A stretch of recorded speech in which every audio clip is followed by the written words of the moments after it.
Right. All right. Good morning, everyone. Good morning. According to my phone, I have 9 o'clock, exactly 9 o'clock a.m. on this beautiful day with all of this liquid sunshine coming down on us. I hope that you are enjoying it wherever you are.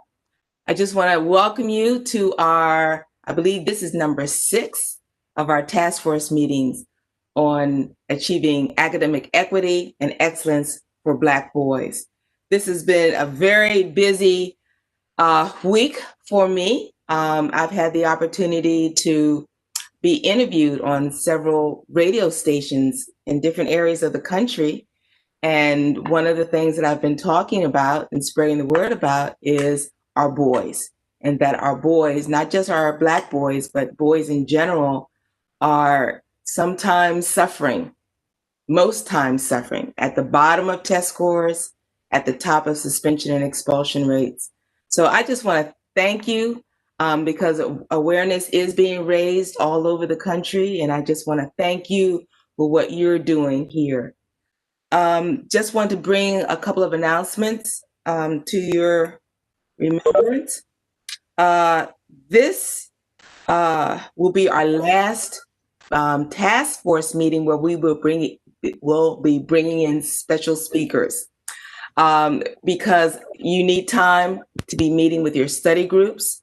In fact, the next meeting is not going to be our task force meeting, but the next meeting on your calendar, just to remind you, is a study group working meeting on December 3rd. It's a 2-hour meeting from 9 until 11 a.m. Okay, that's on December 3rd. That is a Thursday. And then we will be meeting as a task force as a whole the following Thursday, which is December 10th. So your facilitator will be sending out a link. And facilitators, you can also remember to send me a link as well for your December 3rd meeting. Also, facilitators, if you have not yet sent me a link, I would love to come visit your study group meetings today. So if you haven't yet sent me a link to attend your study group meeting today, if you can please do so. I want to also point out to everyone or remind everyone, when we first start our study group, each study group was given a set of goals and objectives. Your facilitators met with me earlier this week just to make sure that we are staying kind of, what's that old saying, stay in your lane, because we want to avoid as much as possible any overlap. But if there are at this point, that is okay, because what will happen now, we just want you to be brainstorming, just coming up with recommendations from your readings, from your experiences, from our speakers, just coming up and with recommendations following the implementation plan. And then there will come a time, I believe we're scheduled to do this in January. I'm speaking from memory, which is always dangerous, but I believe it is in January, where we will be hearing your recommendations from your study group. And at that time, we can start whittling down those objectives, or those recommendations that have come from your study group. I just want to thank you all. Your facilitators have said that you are all working hard, and I thank you for that. In fact, Dr. Goings even had his study group early this morning. So, they are on it. So thank you so much. We have a couple of people who are not going to be able to be with us today, but that's understandable. As I said at the very beginning, the best way to get anything done is to ask busy people who are doing things. So we understand that busy people, we have 22 busy people, and this is going to happen. Dr. Salmon herself says that she has another meeting, but she's going to try to come over and visit with us later on this morning if she can. She's the chair, so it's not easy for her to sneak out when you're the chair, when you're leading the meeting, but she will be coming over when she can. All righty. Just want to remind you about the fact that we are live streaming the public. Even though they can't participate in the discussion, they are hearing the discussion, the first part of our meeting when we have our speakers. Your study group meetings are private, and your facilitators have already sent you a link in order to attend those study group meetings. All right, and now, without further ado, we are going to be hearing from two of our own. We have, first of all, we have Dr. Melinda Johnson, who currently is the principal at J.P. Ryan Elementary School, doing great things here in Charles County for our children. We're also going to be hearing from Dr. Daryl Howard. Dr. Daryl Howard is one of the founders and coordinators of the BOND program in Montgomery County. I'm going to ask that they give you a little bit more about their background, even though we've been working together for going on now 4 months. Still, you may not realize just what they've done in their past lives and what they're doing now. I'm going to ask if you please mute your microphones. We're getting some feedback, so please mute your microphones. Dr. Johnson, this isn't very politically correct, and I may get in trouble, but I'm going to let ladies go first. Okay, so we're going to have Dr. Johnson present first. Dr. Johnson, let me just give this short introduction. I first met Dr. Johnson, oh gosh, I guess about maybe 4 years ago. Dr. Johnson was one of the administrators at a charter school in Newark, New Jersey. That charter school, it was a co-ed school, but it had single gender classes from grades 3 through 8. They were doing great things, lot of growth there. I asked Dr. Johnson if she could present and bring us some data as to the success of their program and what they were able to accomplish. And then after Dr. Johnson, we'll be hearing from Dr. Howard about the BOND program, which is a mentoring program for Black teachers, Black male teachers in Montgomery County. And hopefully one day there'll be similar programs all over the state. We're just hoping for great things for them in Montgomery County. All right, Dr. Johnson, it's on you. Welcome. Good morning, everyone. Thank you, Dr. Greene, for that lovely introduction. I think you kind of said most of what needs to be said about my background. The most important thing that I like to share is that I have a heart for children. And I came into education when I had a job at Chuck E. Cheese right here in Waldorf. And I said to myself, I really enjoy children. I enjoy the noises they make, the sounds they make, the accidents that they have, their whole process and their development. And that's where my love for teaching began. So, I'm really excited to join the task force. I'm very passionate about this work. And so I am going to share my experiences at Marion P. Thomas Charter School, who opened a single gender program for girls and for boys within the co-ed program. So I'm going to share my screen. I ask that you give me a little patience. I did practice this because there is some video element to it because I wanted to make sure I provided multiple modalities this morning for you. So again, I am talking about Marion P. Thomas Charter School, my experiences there. I served as a principal there of the primary school. And then shortly thereafter, I moved into the superintendent's office and had a chance to oversee professional development, new teacher mentoring, and evaluation. So there was a lot of things under my hat. And Dr. Greene and I collaborated about the single gender program that we offered in one of our campuses. So the program was entitled SELECT. And SELECT is an acronym. And as you can see, there are two acronyms that were developed and they changed over the course of the program. But the program began in 2012, and it was started to address the achievement gap for African-American boys, as well as bolster the performance of girls in science and math. So this was the brainchild of the CEO.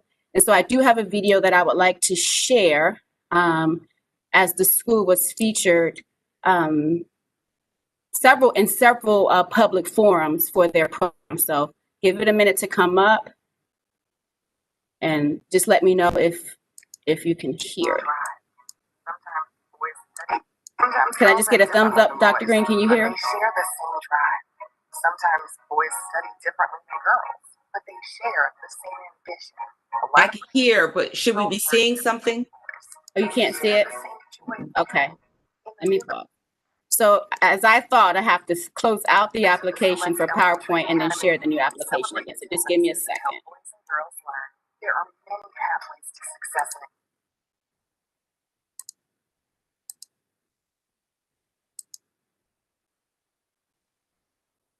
All right, we're going to start over again. It's a 30-second quick. Can you see now? Awesome. All right. Sometimes girls act differently than boys, but they share the same drive. Sometimes boys study differently than girls, but they share the same ambition. A lot of times, girls learn differently than boys, but they share the same joy of learning. In the village of the Select Elementary Academy, we celebrate the differences in how boys and girls learn. There are many pathways to success in education. In our village, we find the right one for each child. They all lead to victory. Sometimes girls act differently Okay, than boys, so that was but they just a share quick the same video. drive. I Sometimes apologize. It's boys still there. study differently than girls, but they share the same.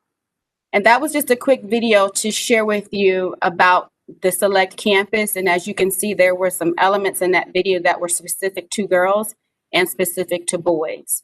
This next video that I would like to share is another video where the school was featured on a close-up. So again, like I said, the program was very well known. The buy-in was there.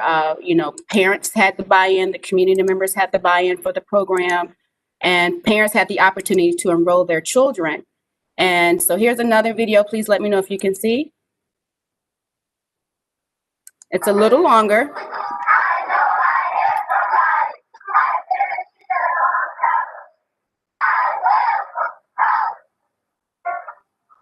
Second and third graders at the Marion Thomas Charter School begin each day with the Select Circle. It's a co-ed school with 4 select classes, single gender, all girls or all boys. Research shows boys and girls have different learning styles, and Select caters to those differences. A primary goal when Select was introduced here 2 years ago was bridging the achievement gap for African American boys. With the boys especially, with the behavior issues, a lot of behavior issues we saw with the boys in the co-ed class, but when we brought them to the single gender class, there were no longer behavior problems. The research suggests that the boys definitely need breaks. The females in the classroom, the teacher is able to really speak to the students as lecture styles. With the boys, you have to actively engage them. The boys, they can quickly lose interest. So I'm very quick with the boys. I know you notice the brain breaks that we take, and it allows them to get up and move, have that movement. They love to compete with each other. The boys, they love that competition. So the buzzers just allow them to do exactly that, compete with each other. And they love the noise. They love to hear the buzzer itself. It allows them to compete. It allows them to have fun with a subject that can sometimes be a little boring, So we integrate all of those different things. Competition, fun, numbers, all of those. And they like being a boys-only class. Because sometimes some girls pick on the guys, and some of them used to always talk to them. Some of them used to always talk, teachers used to be talking. Because with boys, I can have fun with it, and with girls, I can't really have. I think that now there's an environment that's been created that they haven't been retrofit into, that's really been created for them. So now our boys are in an environment where people aren't saying, "You're bad, sit down, be quiet." And I have an environment now that is celebrating and that's welcoming. So as a result, I want to come to school. It's not a bad thing to do anymore. A girl's physiological needs mostly are mental stimulation from the brain, but they also need to be talking. They need to talk things out. They need to write and they need to talk. And it helps them solve their problems. I like that it's all girls because sometimes I get embarrassed and people laugh at me, but they don't laugh at me. They're like my sister. Girls also need to have fun when they learn with spelling games like Sparkle. Good. T. Good. I. Good. The sparkle game, what we basically do is spell words, and the last person, like, that spells the letter, the next person after the last person that spells the letter, they sparkle and do a little dance. Extracurricular activities are often single gender too, like a girls-only Mardi Gras celebration, where girls learn the holiday's origins and customs, while the boys and Mr. Silver host Donuts for Dads with reunion talking and role modeling. I've never done this before, and I think, having some other role models come in and speak to the kids would be a very good deal for them. I think they learn a lot from us. At first, some parents were skeptical about single-gender classrooms, but the number of children placed in one doubled in the second year of the program. I just wanted him to be around a young man and see how they grow. It's best to be. And then another part of it, honestly, he has two sisters, and I just wanted him to interact with them. After only 2 years, there's no hard evidence on the effects of single-gender classes here, but teachers see improvements in classwork, in confidence, and in setting goals. I want to be a teacher because there are a lot of good teachers in my school, and I want to be like them. I will do my best to show that I am. So I share that video, and I apologize for the length of it, but I wanted you to see and hear from all of the stakeholders in the video. You heard from parents, you heard from community members, you heard from a variety of people that worked in the school, and I just wanted for you to see it full circle. Why I am so passionate about it. You see the differences between what was going on when the girls' class, they like movement, like the dance. The boys' class, you had to duck because you never know when there's a ball flying your way. And it is constant movement. So as the CEO said, boys felt comfortable. The attendance rates went up because boys felt that they were in a place that served them and their needs. And the select design coach was very intentional about it. So what was the staffing structure? We had 292 grades 3 through 7, eventually moved up to 8. Parents had an option to enroll in select or co-ed. There was a select design coach specifically assigned to ensure that the programs were gender specific. I know in this video, there were female teachers in the male class, but eventually the school worked to recruit males to work in the male class and females to work in the female class. And they were intentional in their recruiting efforts. There were also deans assigned to each gender, a family engagement specialist to support with attendance and mentoring programs, and then the uniform. Students had to dress in ties and to show, professionalism and distinction to prepare them for a world of leadership. So they opened each morning with the affirmation, and you kind of heard the girls close out. There was a theme in the school, excellence starts with me. Here are some other things that it offered. Each homeroom was named after a prominent male or female, and the class was adopted in some cases when that person was available. Color schemes and furniture were selected to support the needs of the gender. So you walk into an all-boy classroom and the furniture pieces were different. They didn't all have to sit in chairs. They had bouncing balls, ottomans, different things. Each morning there was a welcome ritual, and sometimes there was healthy competition between the girls and the boys with their chants and their affirmations. We offered leadership and financial literacy workshops from single gender high schools. So the students from the single gender high schools came in and mentored mentors. There were workshops for parents, professional development. Dr. Greene was one of our coaches, and she came in, and funny story, I asked her, I said, as an administrator, would I be able to sit in on one of your coaching sessions? And she said to me very kindly, I would like to be able to coach the teacher without an administrative presence. So what I understood that the mean was that the teachers needed to have that support where they didn't feel evaluated. Speaker series, monthly convocations, assemblies, community partnerships. There was golden fork etiquette lessons during lunch for boys and girls. And like I said, healthy competition to build school pride and self-confidence. So here's just a few pictures. I cannot see this up here. Doctor came in for Career Week, and she met with all the girls to talk about girl power and her experience. The Mayor Baraka adopted the class that was named after him, and he came in and provided support to them. And so they just felt connected to the community leaders. There's the principal there, you see board members there. And so the males in the community really supported the all-boy classes equally as the females did. Uniforms, as you can see, they had little hand signals that they did to show pride. There's the principal there with all of the boys, and this is how they dressed every day, except for on physical education. And they were held accountable for, how do you dress? Take pride in your appearance.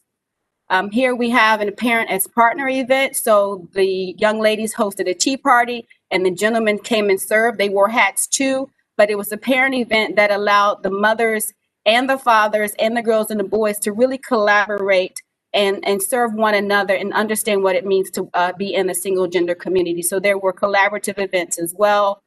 There was a sisterhood and a brotherhood. You walked into the girl class, it was different. It felt different than when you walked into the boy class. Both had, academic rigor and social emotional learning going on, but you could just tell the difference. And there you see in the back of the boy picture, you see the teacher. So the teacher had to have just as much energy as the scholars and just engage in whatever their affirmations or their chants were. And just look at their faces. They were just very excited to be in the program. Here's the pictures from the Leadership and Financial Literacy Workshop. So Kent Place School was a single gender high school that came in.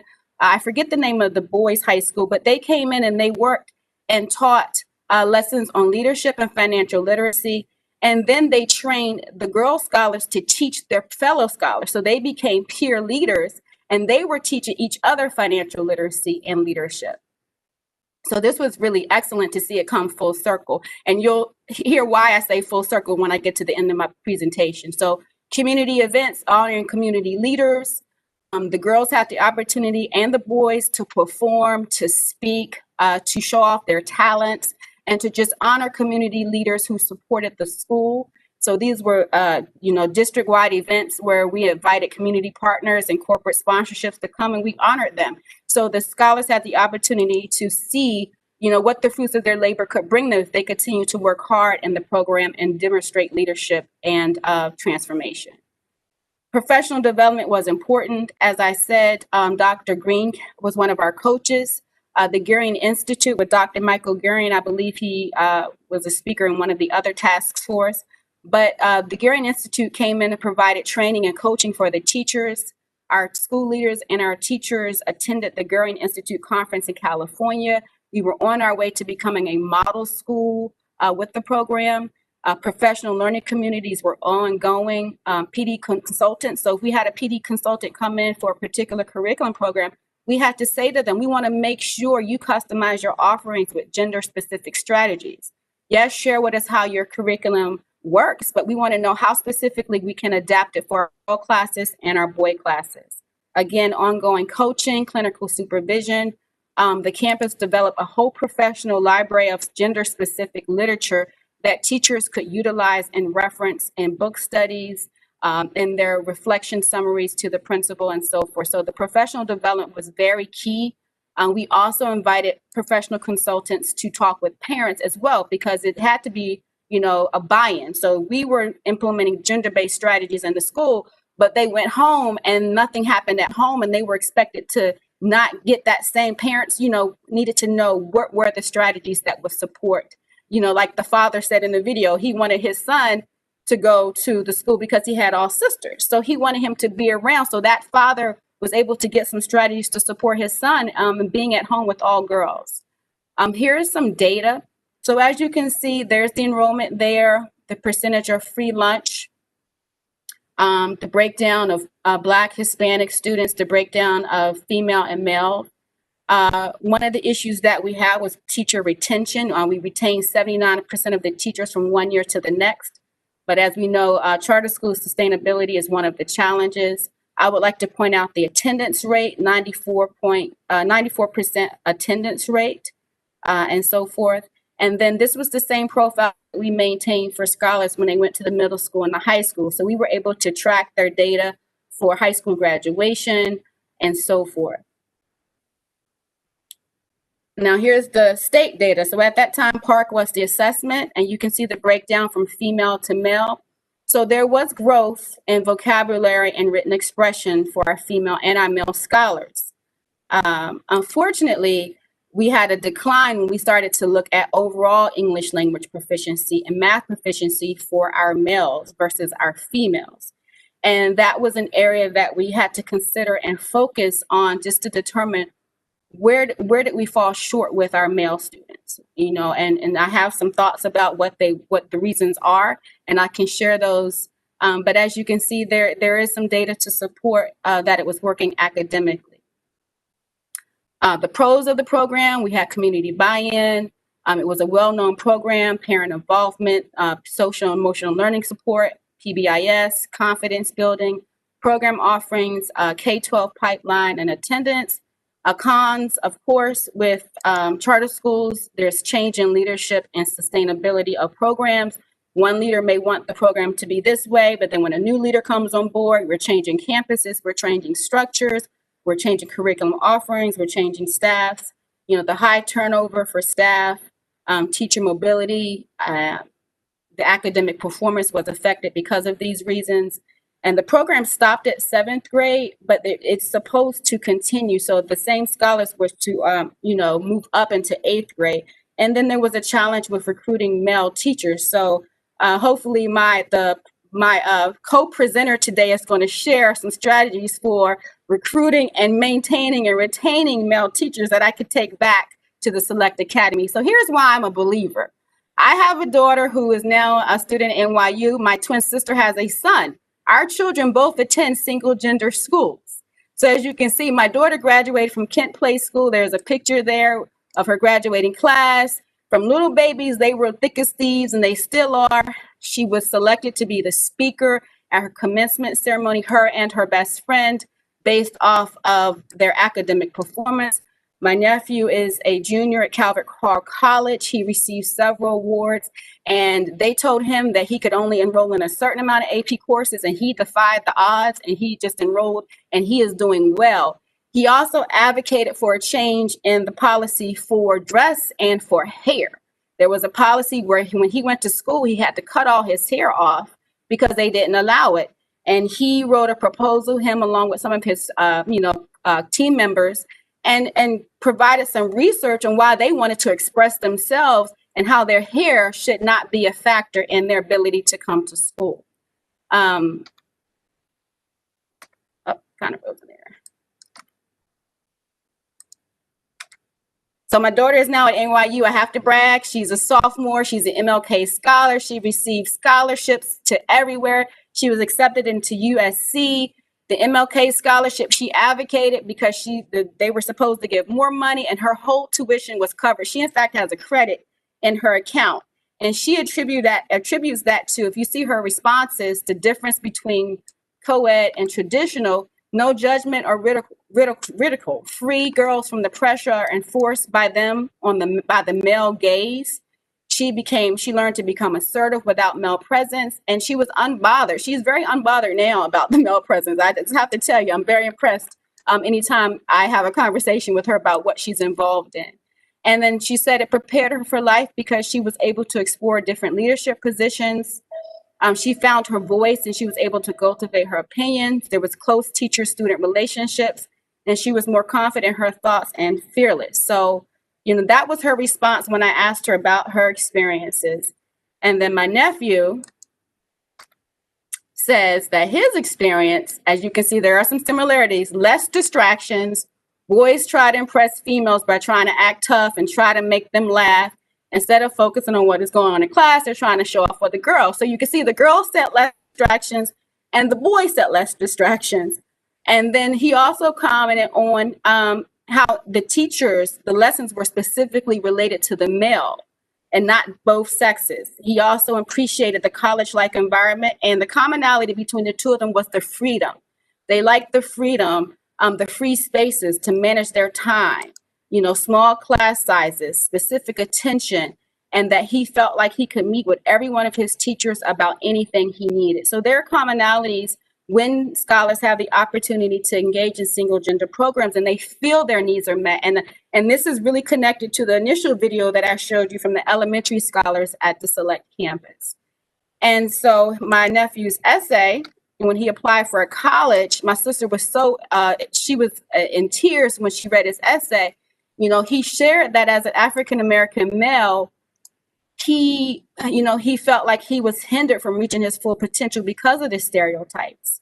And he feels like he's constantly trying to change the stereotypes, and that everyone should be able to fully express themselves no matter the color of their skin. He said growing up, his father said he had to be tough, he couldn't cry. And he has now come to see that as an incorrect assessment of emotional outlet. And he wants to be free to express himself fully, including all of the emotions and all the feelings. And he wants to learn about himself and his place in the world as a Black man and develop into the man he was meant to be. So this is an essay that he wrote because he's a junior now, he's applying for colleges, but just to hear from him and to hear Dr. Greene talk about her experiences with interviewing on radio, this is important. Our Black boys are feeling it, and the images that they're seeing, they are really feeling it. So the single gender program, I want to say, if done correctly, gives them the opportunity to feel that support, to feel like they belong, and to counter some of these feelings that they are feeling. So here are some recommendations. For schools that are considering single gender programs: conduct a self-assessment, an observation checklist of your own school cultural competence to discover and identify trends and gaps in your school culture and your climate. We have to assess already what we're doing. We can't just jump in and throw programs. What is currently in place? I have a sample checklist here that I used in my dissertation to just observe different schools and their ability to be culturally competent. It touches upon the mission statement, the vision statement, curriculum, parents, community building, stakeholders, interactions, and everything. Conduct surveys. It's one thing to do an assessment, but ask your males in your community, are their needs being met? Ask the parents, ask real questions. Have those courageous conversations and collaborations to really determine where your data points are. Utilize research to garner and build your professional arsenal of literature. Pull together your resources, your community partners, your speakers, your assemblies, your mentor programs. Here are a few that we've enjoyed in our task force, some that came to Marion P. Thomas, Dr. Chris Emden. But then what I do now at JP Ryan is anyone who speaks to my children as a speaker in our speaker series, we do single gender assemblies. I also invite them to speak to my parents. If we are educating the school community as a whole. So in order for single gender strategies to be, successful, we have to share with our parents, what are we doing in the school? Because parents are unsure. Intentional recruiting, staffing, and retention. Be intentional about it. When you're interviewing, ask them about their passions as it relates to single gender. And this very important one is the data tells the story.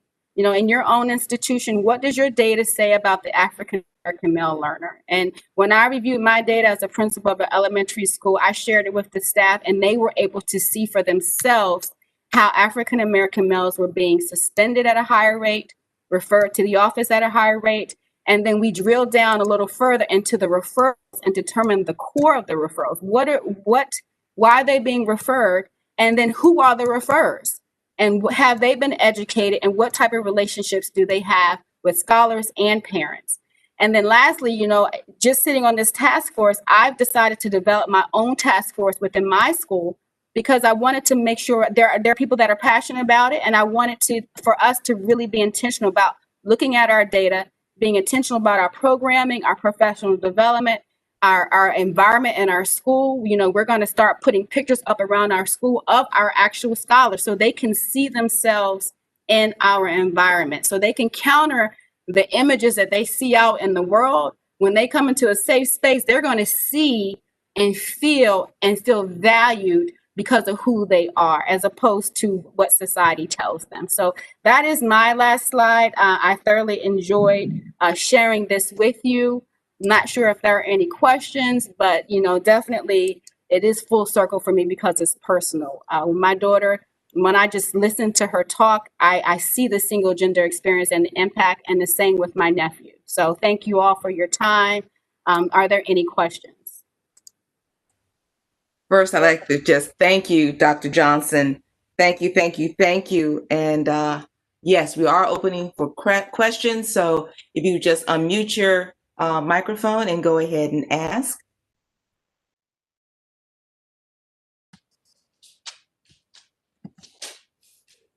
Oh, hi, Dr. Johnson. Do you hear me? Okay. So my question was,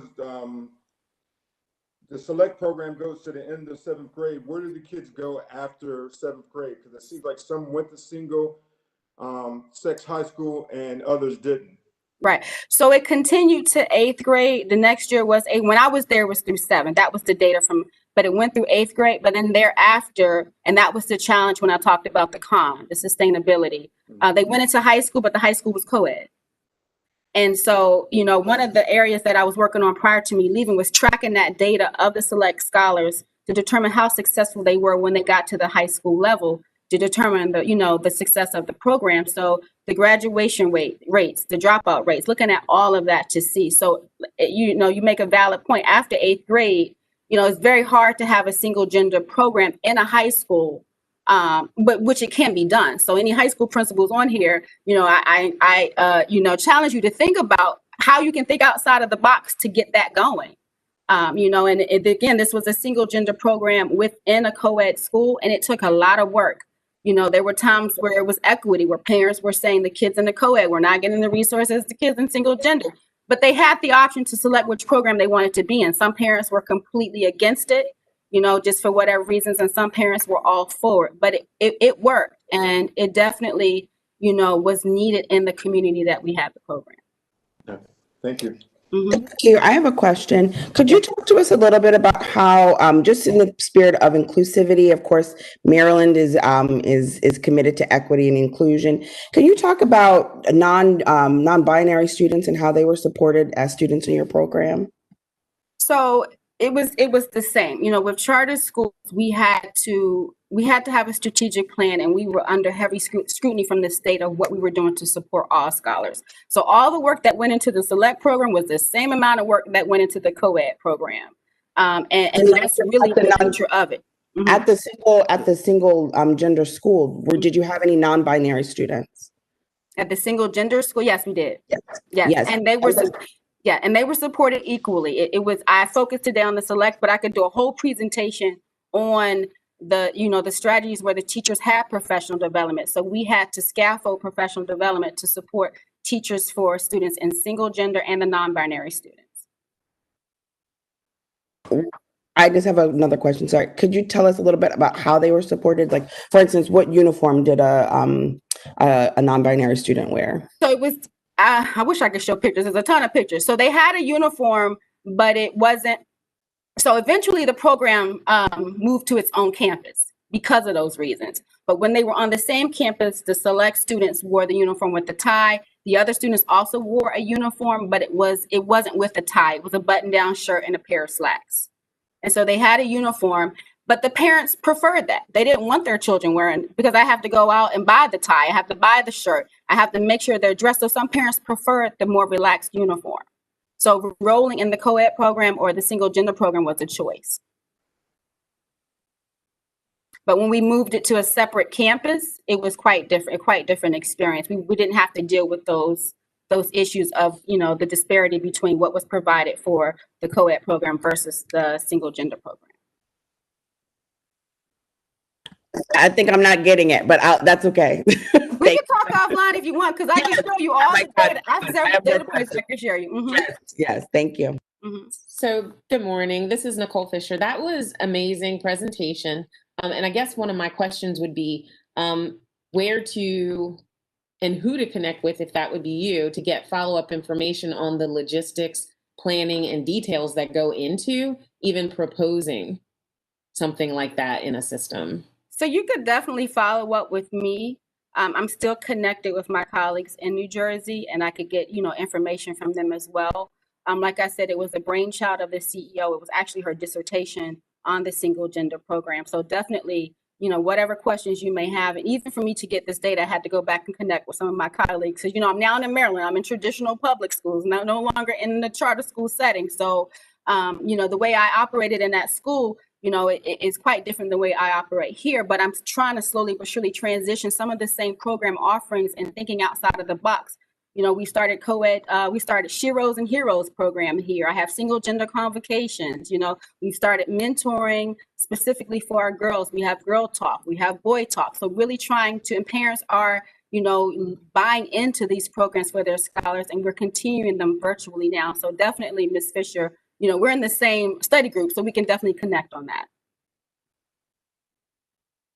That would be great, because I am wondering about if there's anything comparable that exists here in Maryland now. There are some charter schools in DC. I think Eagle Academy is one of them, and there are a few others, but I can't think of them off the top of my head. Ms. Fisher, I'm not sure in the public school arena, but I know in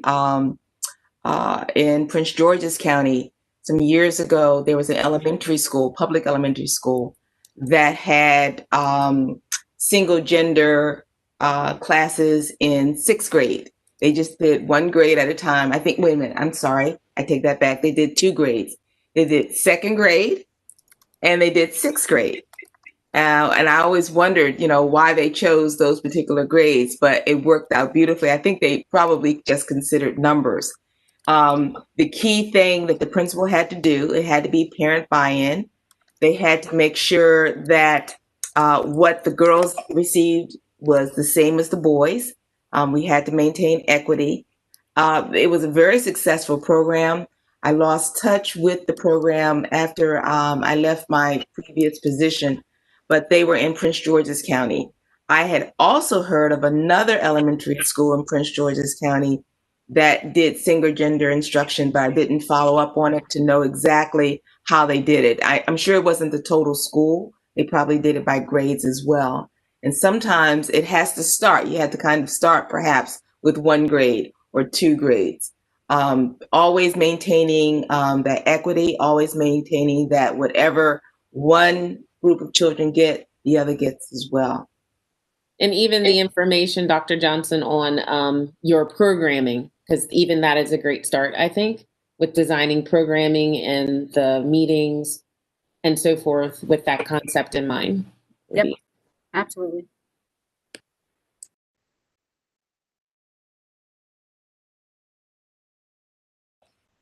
Any other comments or questions?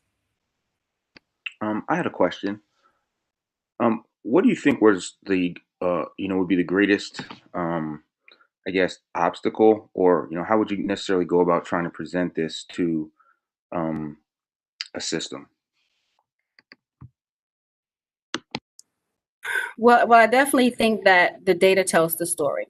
So it's taking the data points and discovering and identifying where the gaps are, and addressing it in a way that you're targeting the needs based off of the gaps. Our African American male task force, there are gaps, and we know that there are gaps. We know that there are gaps starting down at pre-K.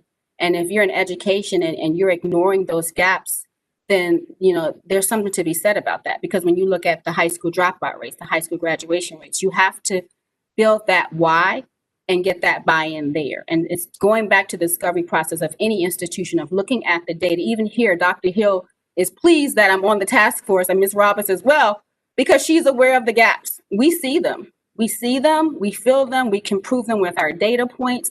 And that is extremely important, and I think that without doing that, you can come to work every day and overlook what's right in front of you. The same thing with the COVID and the pandemic, the impact on social emotional learning. Can't jump right into academic content when you haven't dealt with what's happening right here in front of us, those courageous conversations. And it's opening up that platform so that people feel comfortable to have these conversations, because it's not always there. That comfort level is not always there. And really trying to figure out, how do you do it? Who's your team to help you do it? How do you get your counselor involved, your mental health professionals involved? How do you really get the individuals involved to help you discover and assess your current program, where the gaps are, and how do you target those gaps? And that's extremely important. And some schools may find that they need to focus on the females, and so in our study group, we talked about that. If there's so much focus on the male learners, we know that we need to provide something comparable for our female learners as well? And then how do you support the teachers with it? You know, when we showed the data,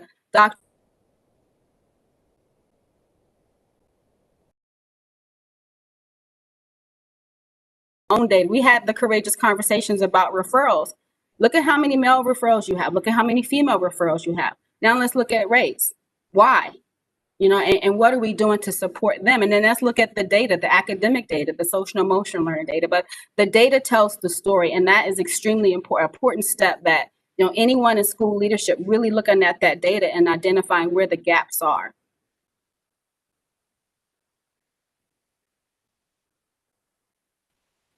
All right. We're getting ready to move to our other speaker, but first of all, I just want to say, Dr. Johnson, bravo. Thank you. And when I saw those pictures, oh, my heart just broke because I remember those children. They were just precious. I think the key thing that we need to take away, if this or any study group becomes a possible recommendation, that schools look into having single gender classes or within a school or single gender school totally. The key thing that Dr. Johnson said was, if it is done correctly. I have seen schools crash and burn. One happened right in Prince George's County about, oh gosh, maybe about 10, 15 years ago, where they had a charter school and they said it was going to be all male charter school. And so what they did, they went out and hired all these teachers and they recruited all these boys because it was a very popular program they were going to have. But it wasn't done correctly. First of all, the teachers had not been trained. To start an all girls class or an all boys class, you just can't say, all right, Miss So-and-so, you teach the all girls, and Mr. So-and-so, you teach all boys, and that's going to be it. No, there's a whole different dynamic that has to be worked out. So it must be done correctly. But it benefits not just the boys, it benefits the girls also.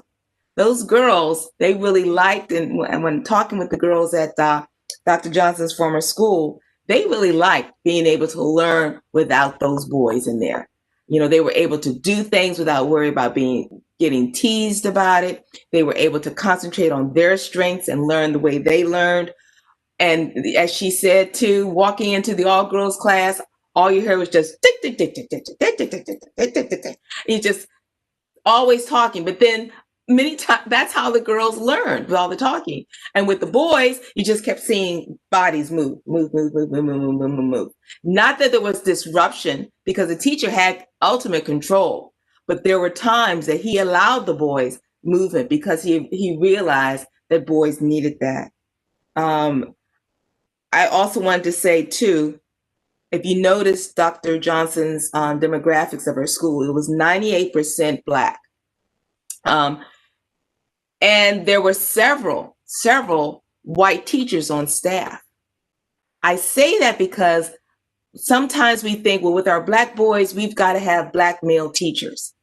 One of the best teachers that was at that school, she taught the all boys third grade class. She was a young white woman. She was excellent. The boys loved her. She knew exactly how they needed to be taught. She structured her class around their needs. So it's not so much, you know, the sex or the race of the teacher. So much of that depends upon professional development, preparation, and training, and also having a heart for the children. So thank you, Dr. Johnson, for sharing us and taking me back to memory lane with Marion P. Thomas. And hopefully that may become one of the recommendations coming from one of the study groups. All right. Well, we want to quickly move into Dr. Howard's presentation. Dr. Howard is going to be presenting about the BOND program. Dr. Howard, thank you for your patience. You may begin whenever you're ready. Sounds good. Thank you, Dr. Greene. Good morning, everybody. Good morning, good morning, good morning. So how much time do I have, Dr. Greene? I just want to make sure I follow the I think we rules. said 30 minutes. 30 minutes? Okay. Sounds good. So I'm going to pull, Is that I'm going sufficient? to pull up some slides here. That works.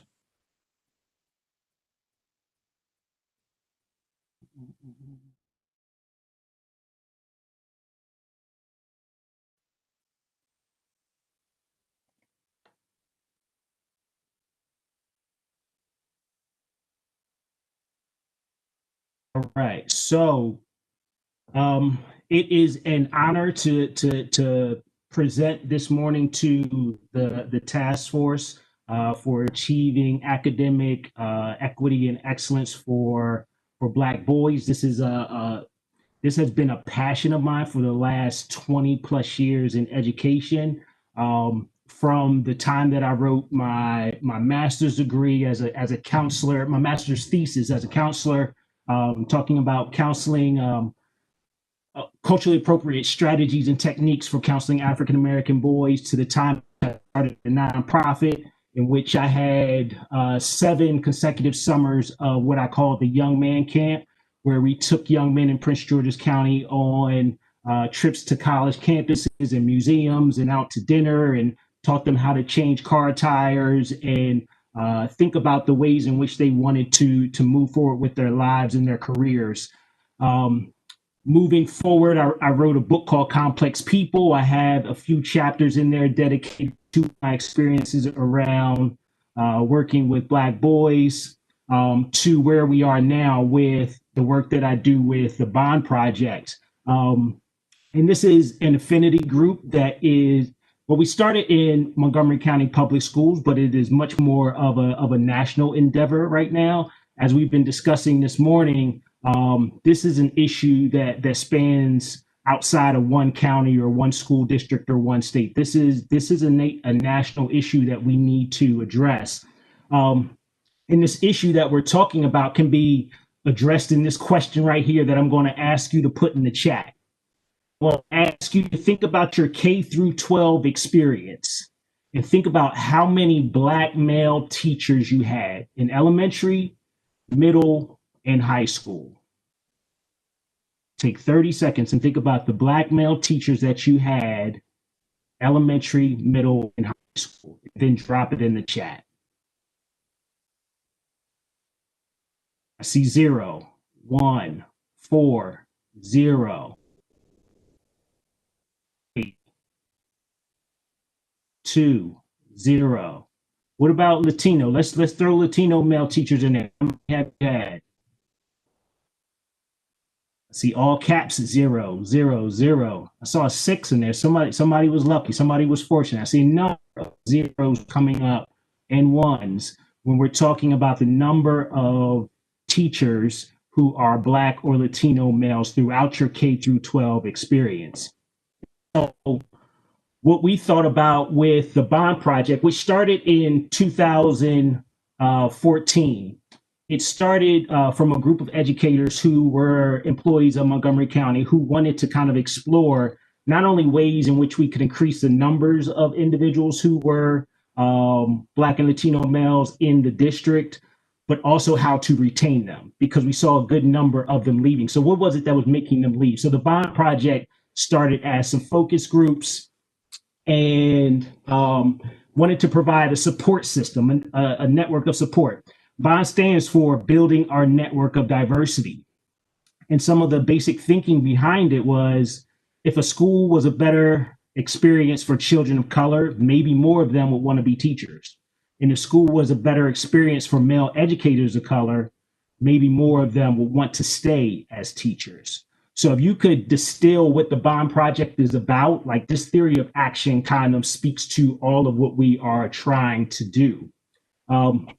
And so in 2014, I wasn't part of the network at that time, but individuals sought to determine, are we having issues around recruiting and retaining male educators of color? So there were some focus groups, there were some efforts put into bringing veteran male educators together and saying, what would happen if you were to support or mentor a new beginner teacher who's coming into the school district? And how would that change the dynamic of them staying as an educator? So there was a lot of research that was done early on.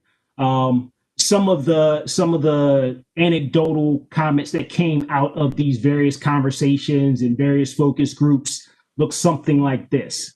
Spoke to the fact that some individuals were feeling like they had an invisible tax, like they were carrying an additional burden by being the lone male educator in their school, or one of few male educators in their school. They also felt that oftentimes they were seen as enforcers rather than educators. They were undervalued as experts in their particular subject areas, often criticized for deviating from the curricula, overlooked for advancement, mistakes magnified. Those types of things were what we were learning from the educators who were in the district at that time.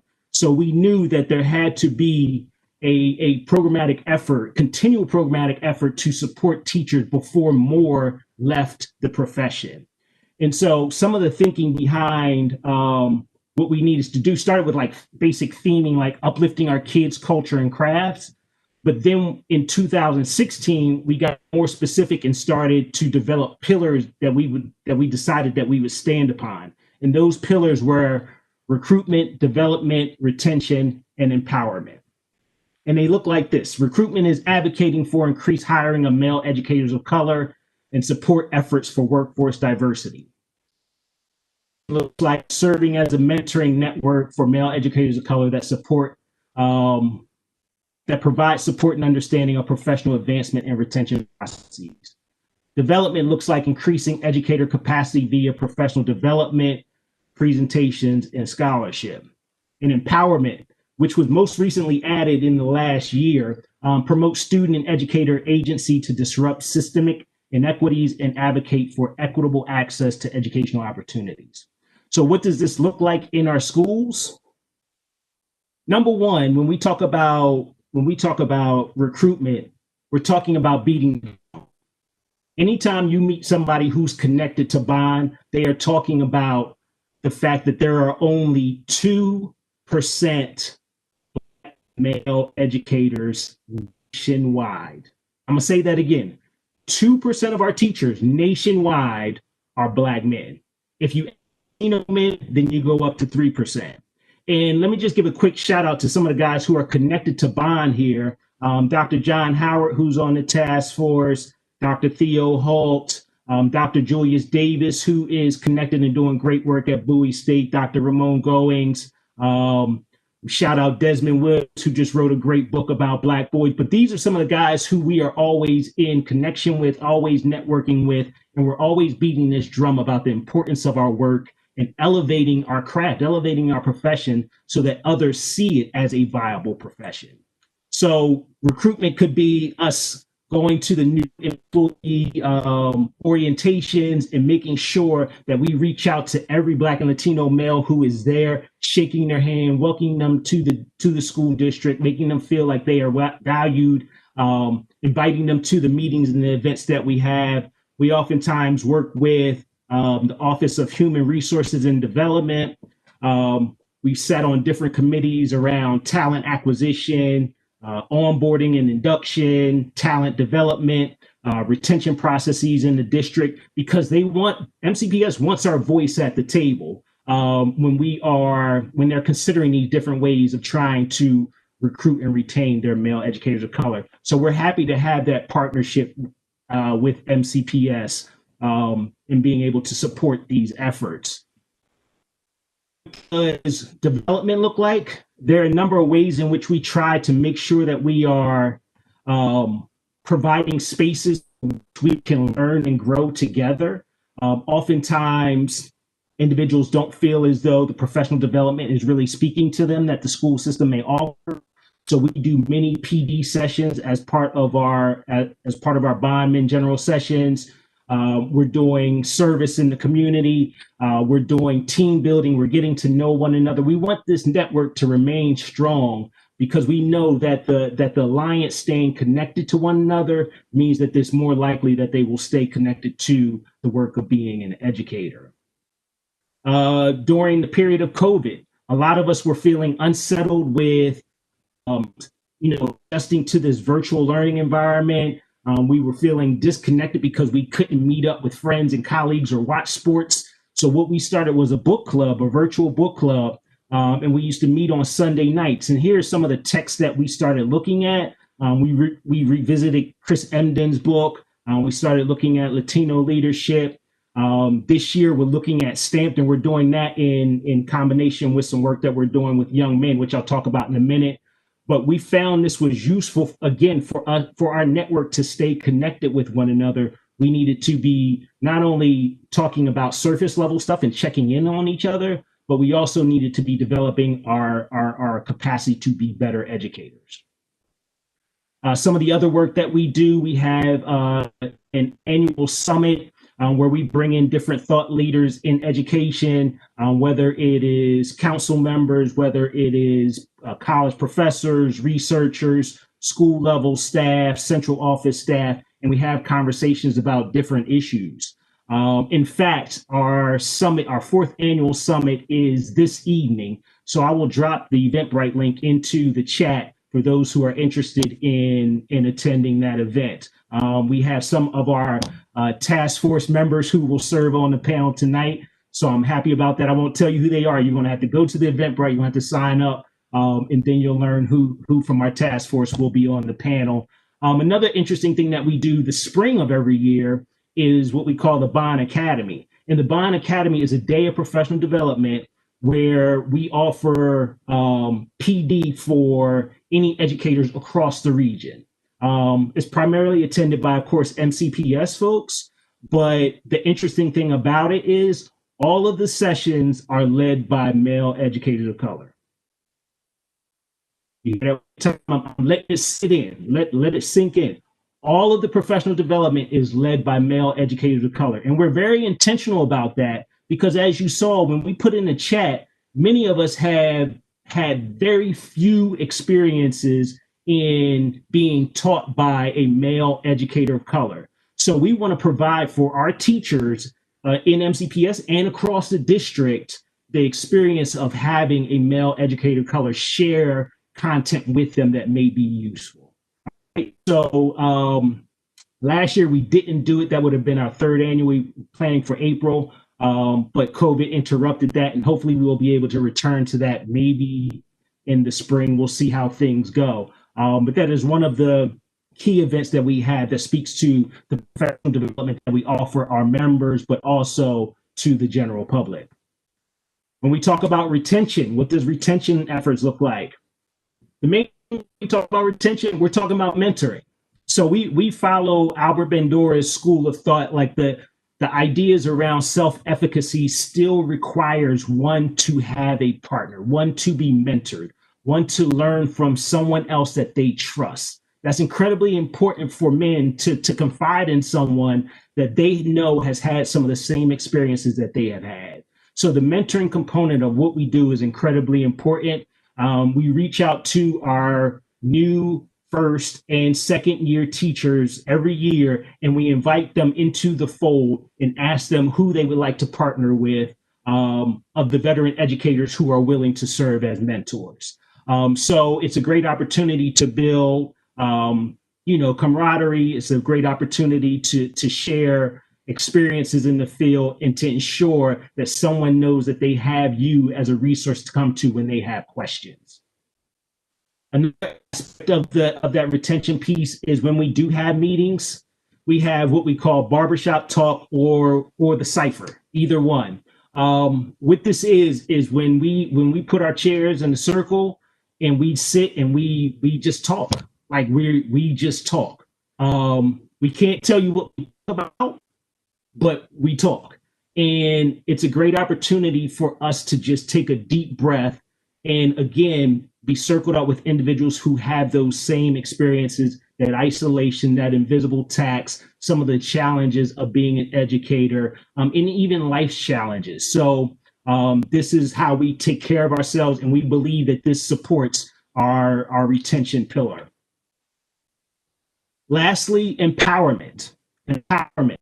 So this is new for us. We felt that there needed to be a way for us to be more proactive in extending our efforts beyond the ideas of workforce diversity. So we needed to be able to provide spaces that could help individuals to grow and blossom and flourish and be empowered by the experience of being connected with the Bond Network. Here to the left is we participate in a Teach to Lead program out in Salt Lake City, Utah. It's where we started to build the logic model for our Bond Learning and Leadership Institute, which I'll talk about in a moment. Here we have one of our Teacher of the Years who started the Minority Scholars Program. If you're not familiar with the Minority Scholars Program, please do yourself a favor and just do a little bit of research about the equity and anti-racist work that many of these students are being trained to do through this Minority Scholars Program that Mike Williams started. And lastly, we down here at the bottom, we have Kenneth Smith, National Board Certified Teacher, who had a class approved, Hip Hop History and Culture, the first class in the country that focuses on hip hop history and culture at the high school level. Of course, this was empowered through the support of the Bond Network being thought partners. He became Teacher of the Year as a result of many of his efforts. So these are the things that we're doing to empower the male teachers in our district. We also started a blog because we thought not only is the work that we're doing in our schools important, but we needed to share that. So we started blogging and started having individuals just to kind of put down some of their instructional strategies, some of the experiences that they've had in the classroom onto our blog. And what has that led to? That has led to official scholarship that we are trying to put out there. One of our leaders and founders, Damon Harris, collaborated with Julius Davis from Bowie and did a research paper here. I did a white paper about some of our efforts in Bond. We have other members who have published some scholarly work. So it's all about continuing to beat the drum, to elevate the profession so that more individuals know that this is something that they should consider as a viable pathway for a career. These are some of our other awards and recognitions that we've received, different events that we collaborate with and work with.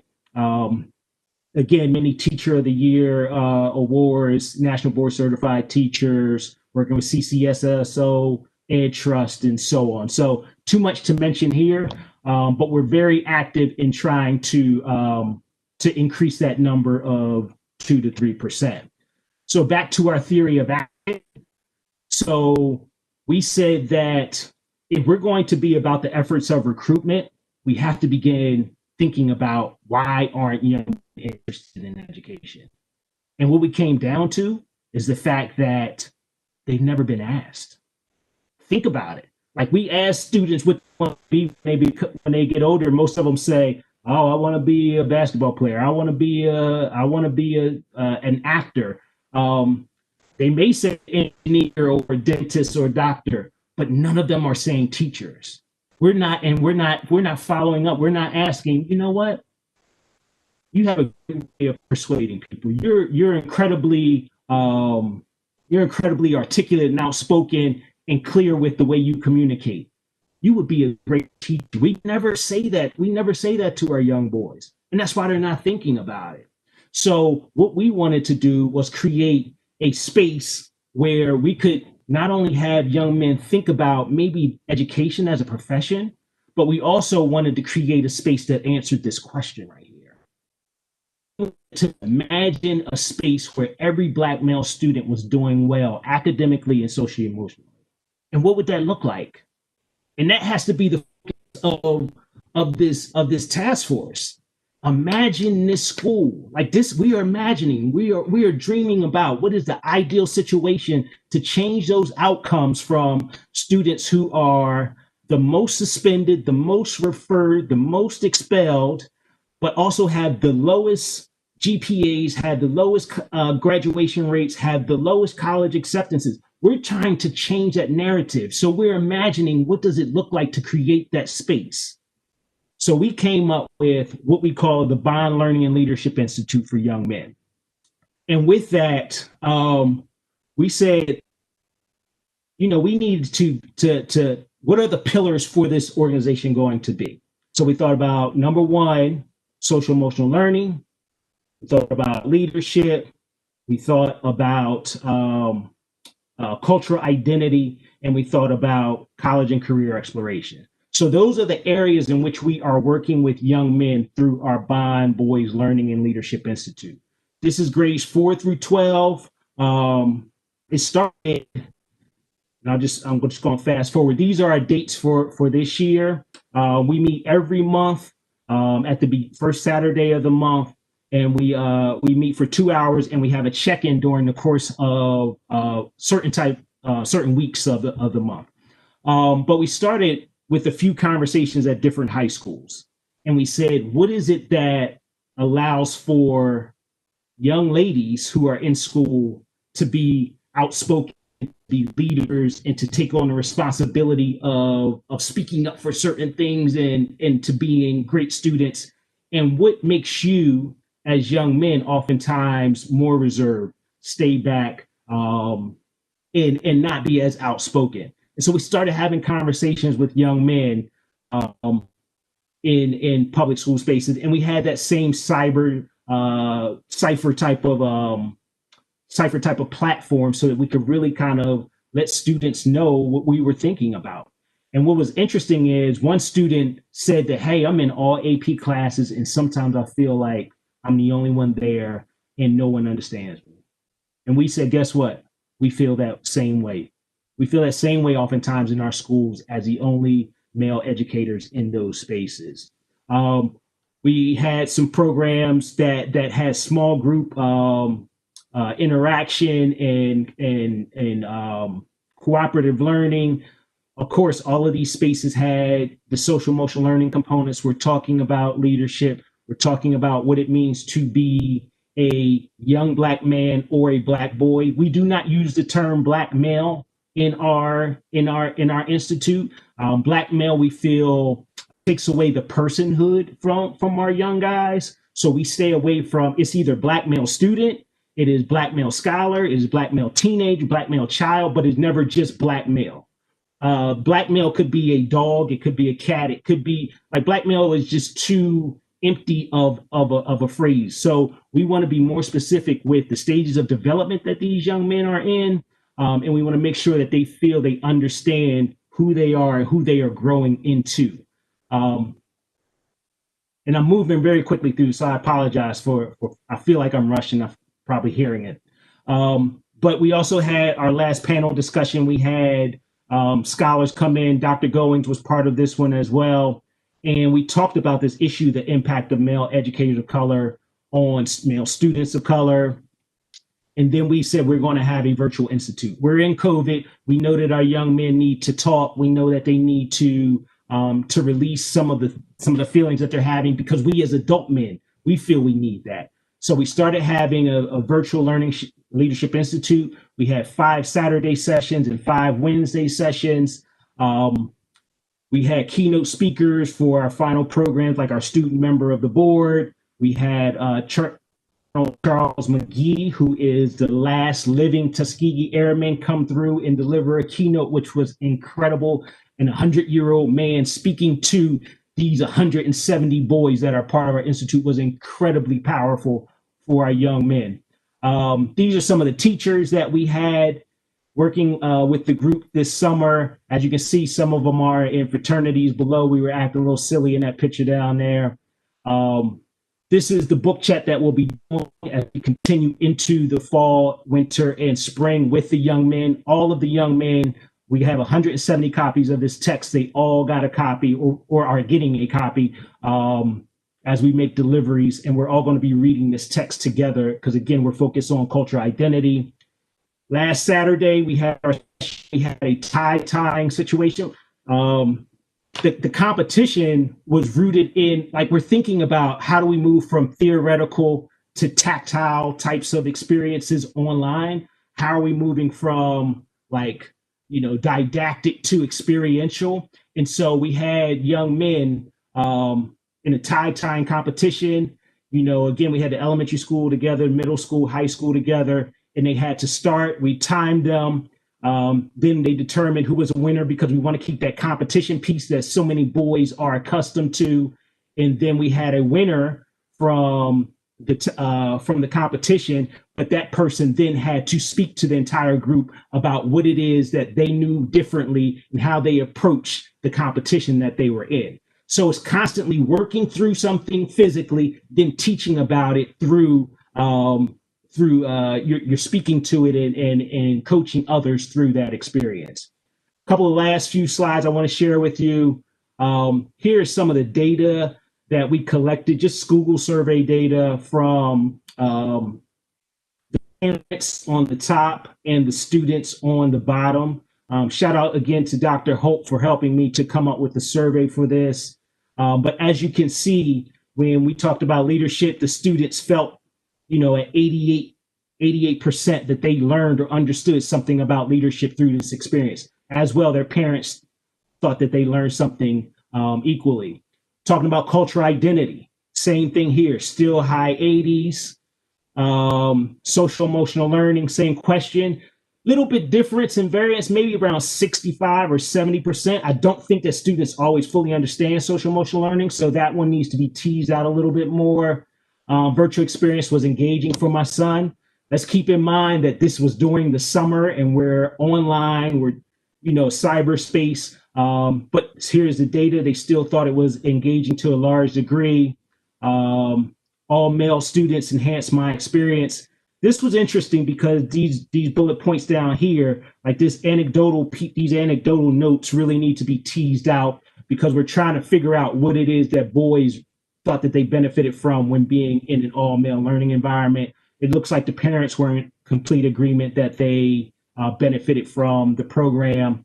And lastly, all male educators enhanced my son's experience. 95% from parents believe that their sons benefited from having an all male teaching staff. And the students were 48.9 plus 30 is, what is that? 78.9. So very high degree of confidence in what happens when you have male educators and male students in one space.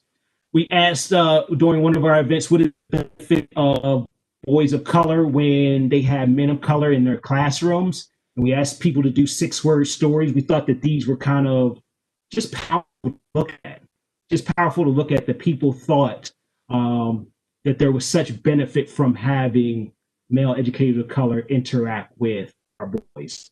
We have to recognize continually that our boys are constantly under cross-cultural and cross-gender supervision and instruction. Like we can't deny that. We can't deny that. And when we're doing this work, we're thinking about like this groundwater theory that says that, like, do we need to continually look at the fish, or do we need to look at the systems in which the fish exist, the ponds that the fish exist in?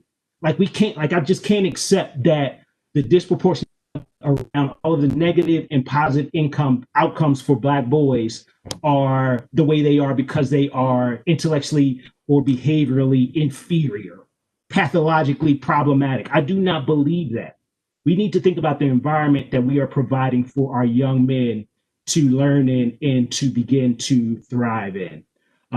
So I'm going to close out there. I think we all know the importance of windows and mirrors for our Black boys and Black students in general. But I also think that they're a benefit to all students who have Black male educators. Like white students benefit, Asian students, every student benefits when they are able to see the instruction, the content, the narrative of a male educator of color deliver instruction to is incredibly important.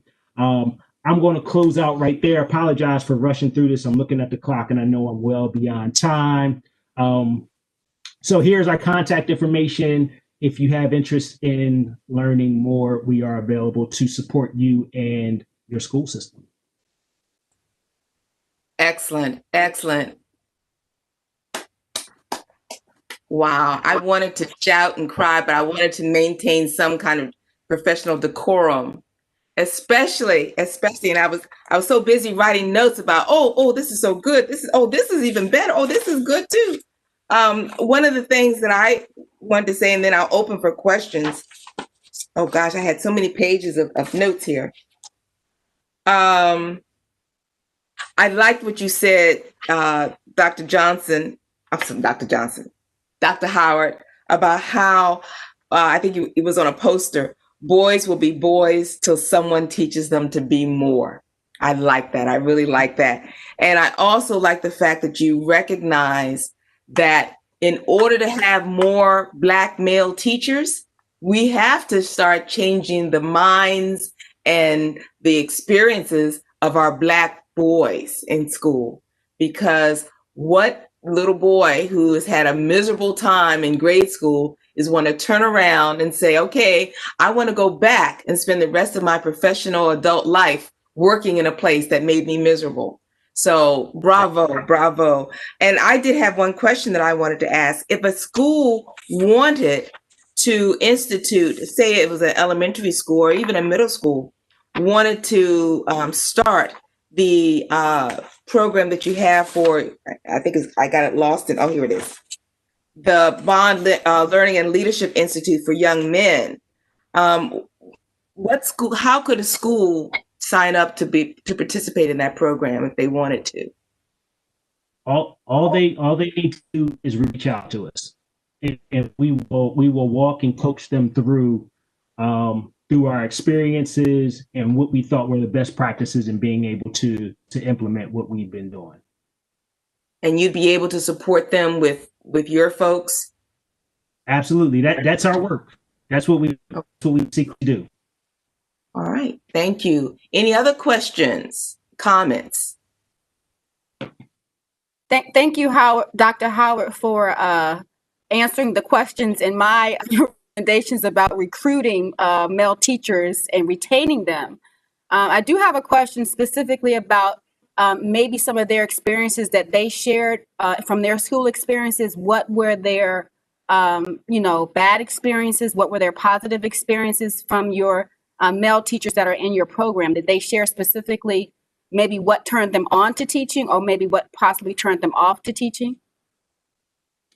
So in terms of those who left the district, it's very difficult to track that data because oftentimes they're gone and we don't know where they may have gone to.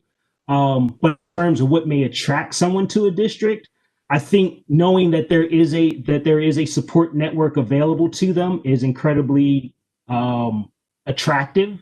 The idea that I can go and I can join something and I know that there will be people who understand me, I think that's part of what has been attractive about Bond. Again, in the state of Maryland, for instance, I believe the last time I looked, it was 81% women, 19% men.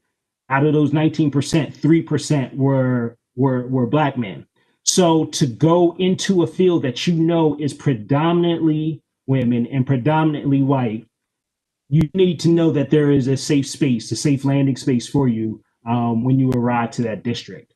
And so that's what we seek to provide for, not only for MCPS folks, but we're all employees of MCPS. So it's natural that we work with MCPS and partner with them. But for all school districts, like we want to be a regional resource for of support for individuals who are interested in education as a profession. I have a question. Thank you so much for your presentation, Dr. Howard.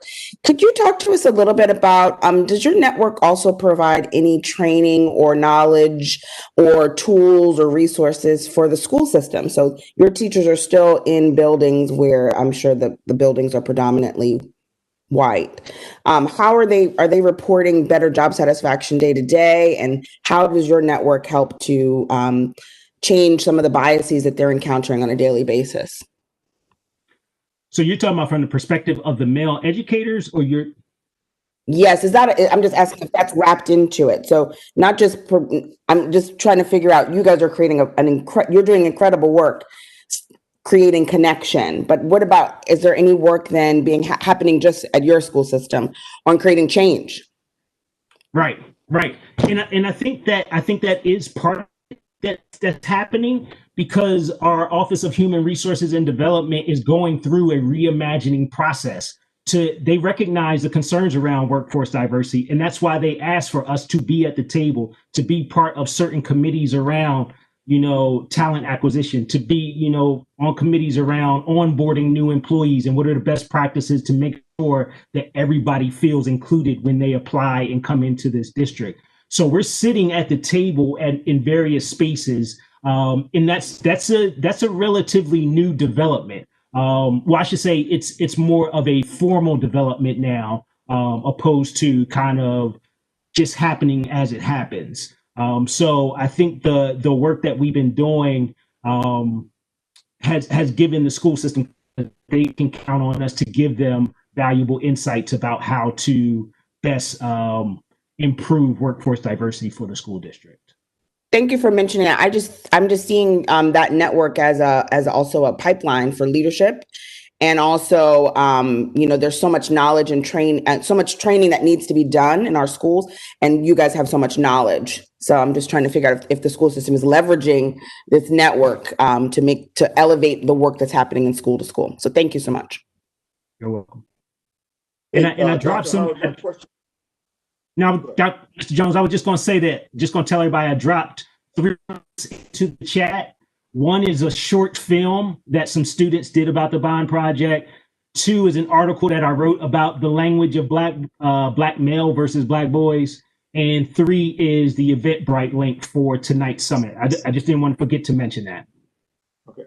So thanks for your presentation. I guess my question is, with the teachers that you're working with, how many of them do you worry about the fact that they're going to want to go into administration and actually leave teaching? All the time. We know that all of us, maybe being connected to education in one way or another, know that we can spend 4 years working on a degree, and our peer can work on 4 years working on a different type of degree, and the income disparity is incredibly different, right? So as one goes into education, and oftentimes, many times men, there's this like escalator type of, dynamic that happens where they're almost pushed into administration, they're almost pushed into leadership. And then when you have the opportunity to think about, hey, this is more money, a little bit more visibility, whatever it may be that attracts you to it, primarily the money though, that is a concern of ours. And we have a cohort that focuses on specifically transferring from teacher to administrator. But our main focus, our main priority, our main nuts and bolts has to remain with educators in schools, and then primarily those in elementary schools. Like, we got to nurture them, we got to make them feel as good as possible, because we know it's only 1, maybe 2 of them in our elementary schools. So I'd like to just then throw out, I hope that someone's recommendation is for looking at the pay structure of teachers, so that we're making sure that teaching is a viable occupation over a lifetime. If COVID and virtual learning, yeah, I appreciate that. If COVID and virtual learning hasn't taught us that by now, then we're never going to learn.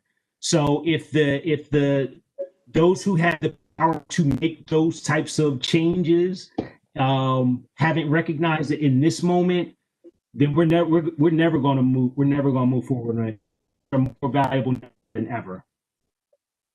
So one last quick question, Dr. Howard. So back to the teachers in your program, what do they cite the reasons that they actually wanted to become and became teachers?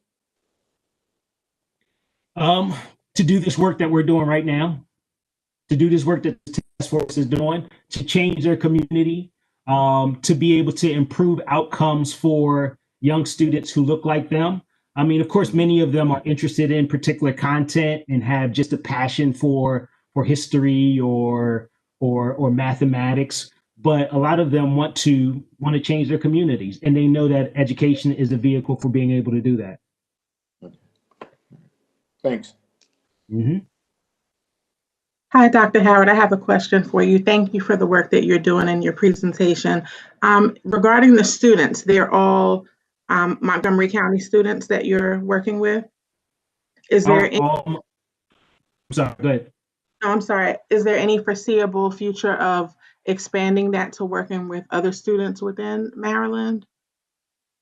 So we're I guess we're kind of in the middle of thinking about how this looks as it stays in the virtual space into how it moves into when we're able to go into physical spaces. So we're just keeping it with Montgomery County right now, just to make sure that it's manageable. So as of right now, we're staying with Montgomery County. But of course, there are always thoughts about broader visions of how to do this. And that's why I'm honored to be on this task force, because this is one of the recommendations of how to create a network that could exist across the state of Maryland that looks like this Learning and Leadership Institute. Thank you. Any other questions or comments? All right. Well, again, Dr. Howard, excellent, excellent, excellent. I'm so glad that you presented. I have heard about Bond and read about Bond, but somehow today's presentation really brought it home as to what it's all about. And your last comment, I think Ms. Potts just asked about other schools. It seems like during this whole virtual learning season that we're in, this would be a prime opportunity to reach out to other schools. I mean, you wouldn't be able to do the face-to-face kinds of things, but at least, starting to gauge and getting some young boys out there thinking about some of the things that you've been talking about. So just putting a little bug in your ear about that. All right, everyone, I want to thank you all. We're about to move into our study groups. I had one announcement. First of all, Dr. Howard, the links that you put in the chat box, they're going to go away when we come out of our WebEx meeting. Could you send those same links to Dr. Simpson? And I'm going to ask Dr. Simpson if you could disseminate those to the members of the task force. That'd be great. Also, facilitators for time space, because I wanted to give Dr. Johnson and Dr. Howard sufficient time so we have an idea of their programs. So we went long, but that's okay. It was good stuff. So facilitators, please, I'm not going to ask that you return at the end of your study groups. Please dismiss your study groups at 12 noon. And then again, we'll see you back December 3rd. And we have 2 meetings in December 3rd and also December 10th. I want to wish everyone a very happy Thanksgiving.